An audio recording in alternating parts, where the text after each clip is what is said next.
مومن جو فدا نقش کفے پائے نبی ہو زہر قدم آج بھی عالم کا خزینہ،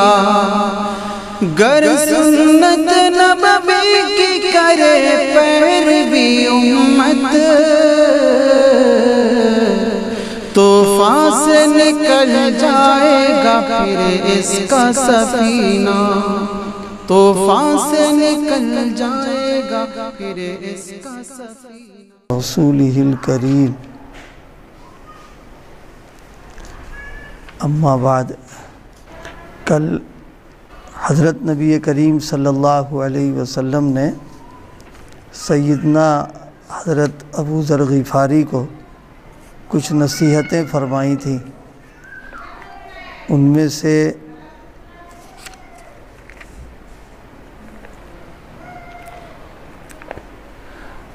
ایک نصیحت آپ نے جو کل ذکر کی گئی تھی، علیک بتلاوت القرآن، قرآن پاک کی تلاوت کرنا اور اللہ کا ذکر کرنا، یہ دو چیزیں آپ نے بطور نصیحت کے، جب انہوں نے درخواست کی تھی کہ یا رسول اللہ کو نصیحت فرما دیجئے، آپ نے تقوی کی نصیحت کی تو کہا زدنی، اور بھی کچھ بڑھا دیجئے، تو پھر دو نصیحتیں آپ نے اور فرمائیں۔ ایک تو یہ فرمایا قرآن پاک کی تلاوت کرنا اور اللہ کا ذکر کرنا، یہ دو چیزیں فرمائی تھیں۔ اسی کے تعلق سے کچھ باتیں عرض کی تھیں۔ قرآن مجید کی تلاوت جو ہے اور اللہ تعالیٰ کا ذکر جتنا ہو سکتا ہو آسانی کے ساتھ، تحمل کے بقدر، اتنا اہتمام کیا جائے، تلاوت بھی ناغہ نہ ہو اور ذکر بھی ناغہ نہ ہو، دونوں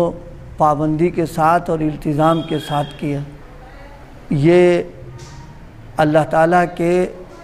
قرب کا اور اللہ کے مقرب بنانے کا یہ ذریعہ ہے۔ آدمی مسلسل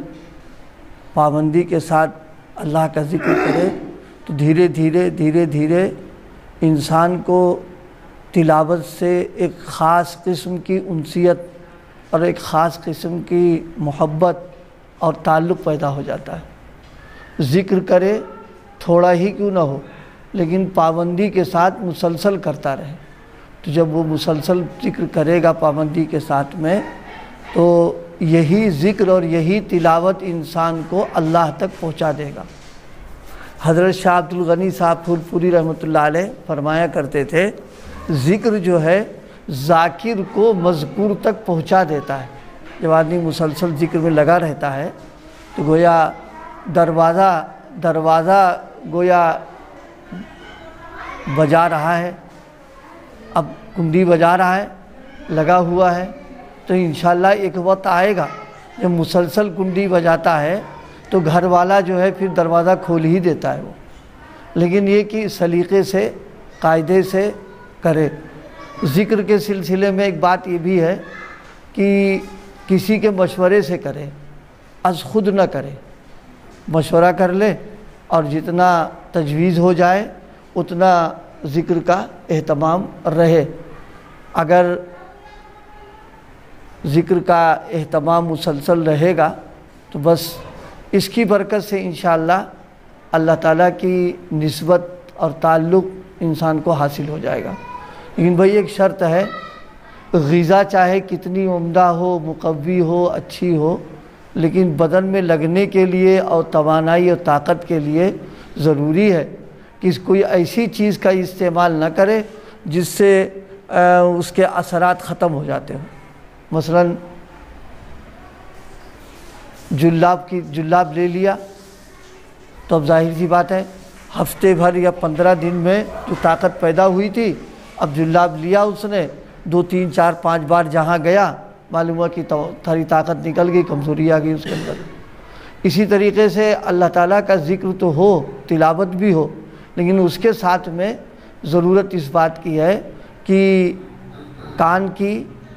اور زبان کی اور آنکھ کی حفاظت کرے۔ بس یہ تینوں چیزوں کی حفاظت، یعنی ان سے گناہ نہ کرے، ان کا غلط استعمال نہ کرے، ناجائز استعمال نہیں ہونا چاہیے،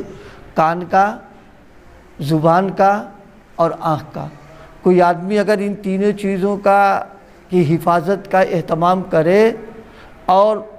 یہ سب عمل ہوتا رہے تو ایک وقت آئے گا اس کو محسوس ہوگا کہ ہمارے دل میں کچھ ہے، نورانیت، روحانیت، ایک قسم کی توانائی، ایک قسم کی خاص کیفیت اس کو محسوس ہونا شروع ہو جائے گی اگر وہ ان تینوں چیزوں کا اہتمام کرتا ہے۔ لیکن اگر تلاوت بھی ہے، ذکر بھی ہے، نفلیں بھی ہم کر رہے ہیں اور ان تینوں چیزوں کے بچانے کا اہتمام نہیں کر رہے ہیں تو یہ ایسا ہوگا جیسے کہ ٹنکی میں پانی بھر دیا اور ٹوٹی بھی کھول دی اس نے۔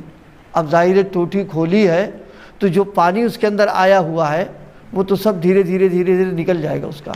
لیکن ٹوٹی بدل کر رکھی ہے تو انشاءاللہ وہ جو پانی آیا ہے وہ محفوظ رہے گا۔ اسی طرح زبان کی حفاظت کرنا، آنکھ کی حفاظت کرنا، کان کی حفاظت کرنا، بالخصوص آج کے دور میں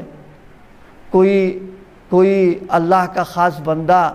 اور اللہ کا قرب حاصل کرنا چاہتا ہے تو عبادات اور نوافل وغیرہ کے اہتمام کے ساتھ اس کا اہتمام کر لے کہ وہ اپنی زبان کی حفاظت، کانوں کی حفاظت، آنکھ کی حفاظت کرتا رہے تو انشاءاللہ پھر جو کچھ اعمال کیے ہیں ان اعمال کے اثرات باقی رہیں گے۔ دیکھیے گھروں میں پانی گرم کرتے ہیں، کیتلی وغیرہ میں پانی گرم کرتے ہیں، اب اگر بار بار اس کا ڈھکن اٹھا کے دیکھا جائے تو پانی دیر میں گرم ہوگا اس لیے کہ وہ اسٹیم نکل جا رہی ہے، لیکن مستقل اس کو بند رکھیں تو تھوڑی ہی دیر کے بعد پانی گرم ہو جائے گا، اس لیے کہ وہ جو اندر کی اسٹیم بنی ہے وہ محفوظ ہے اس کی۔ یہی حال جو ہے ذکر و اذکار، تلاوت اور نوافل کا ہے، اس کا آدمی اہتمام کرے اور اہتمام کے ساتھ میں ان تینوں کی حفاظت کر لے جائے تو بس گویا اسٹیم اس کے اندر محفوظ رہے گی۔ اب وہ جب محفوظ ہے تو پھر انشاءاللہ اور گناہوں سے بچنا آسان، طاعت پر عمل کرنا اس کے لیے آسان، اس کے لیے